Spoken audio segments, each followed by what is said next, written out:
Halo Sobat Imun sekalian, hari ini kita akan coba menjawab pertanyaan-pertanyaan yang telah masuk ke email binaimun@gmail.com melalui segmen yang kita sebut sebagai Timun atau Tanya Imun.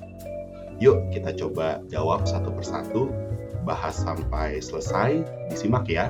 Mudah-mudahan merupakan salah satu pertanyaan yang diajukan oleh Sobat Imun sekalian. Pertanyaan pertama datang dari Amelia di Samarinda. Amelia bertanya mengenai solusi buat autoimun yang menyerang saraf menyebabkan kelemahan fungsi mata sebelah kiri seperti stroke.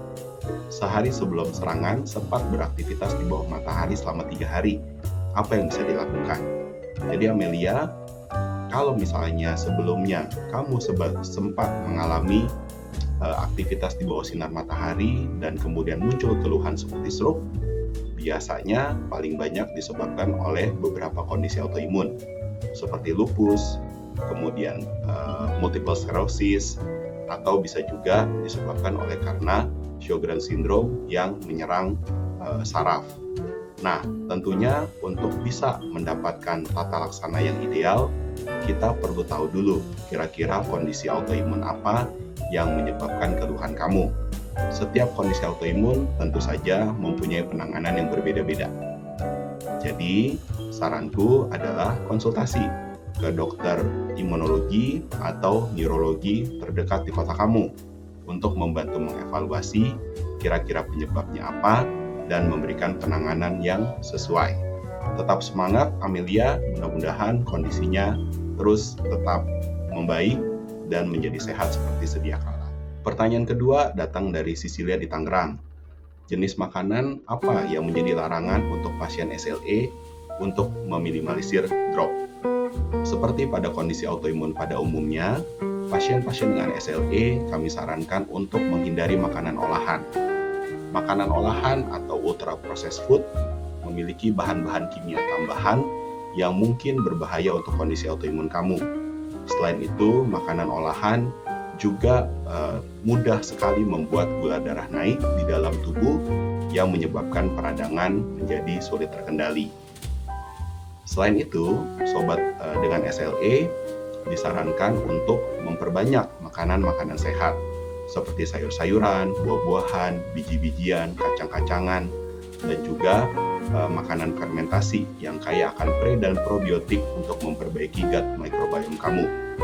Tidak ada pantangan makanan khusus pada teman-teman dengan lupus, kecuali kamu disertai dengan beberapa kondisi lain, seperti celiac disease yang harus memantang gluten, seperti Sjogren's syndrome yang seringkali juga harus memantang gluten, dan juga memantang makanan yang tinggi FODMAPs, ya. Tapi coba nanti kita diskusikan pada saat Sisilia kontrol untuk pola makanan apa yang paling cocok untuk kamu.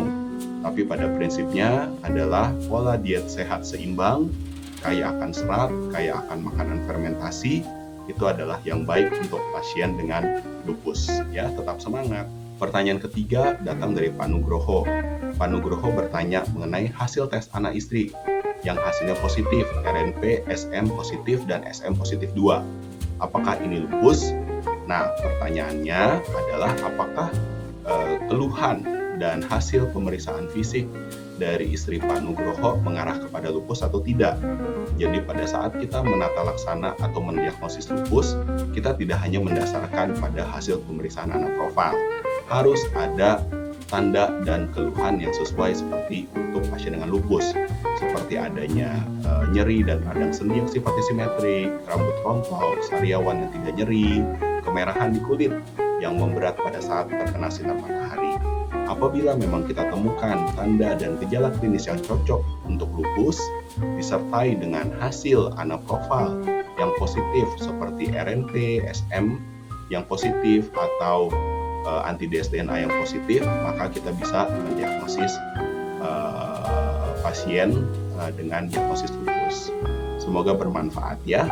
Dan kemudian pertanyaan keempat datang dari Bu Ocong Endai. Sejak flare lupus kambuh lagi dengan gejala stroke. Apakah bisa demikian? Bisa Bu. Lupus dapat menyerang otak yang kita bilang sebagai neuropsychiatric lupus. Pada teman-teman dengan neuropsychiatric lupus, keluhannya Bisa sekali serupa dengan gejala stroke, seperti kelemahan sesisi, tetapi beberapa juga ada yang mengalami brain fog, ada yang mengalami kejang-kejang, ada yang mengalami penurunan kesadaran.